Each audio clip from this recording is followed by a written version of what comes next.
তো তরুণদেরকে মানে আগ্রহী করতে বা তরুণদের কাছে পৌঁছাতে আপনার দলের পক্ষ থেকে কি আলাদা করে বা বিশেষ করে কোনো কিছু করা হয়েছে যেটাতে তরুণরা একটু আকৃষ্ট হতে পারে?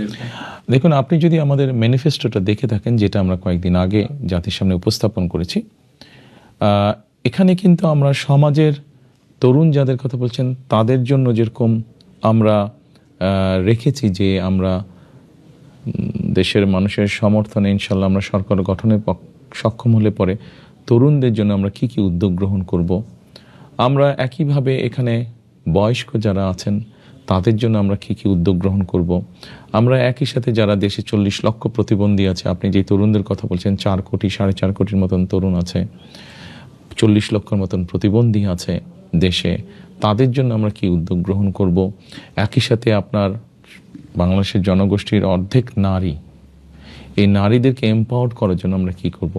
আমরা সকল শ্রেণী পেশার জন্যই আমরা একটি পরিকল্পনা রেখেছি, কর্মসূচি রেখেছি, কোনো পার্টিকুলার না, সকলকে নিয়ে। কারণ দেশটা গঠন করতে হবে সকলকে নিয়ে, কোনো একক কাউকে নিয়ে আমরা দেশটা গঠন করতে পারি না, সকলকে নিয়েই করতে হবে। সেজন্য একটি পরিপূর্ণ রাজনৈতিক দল হিসাবে আমরা সকলের জন্য এই কর্মসূচি রেখেছি।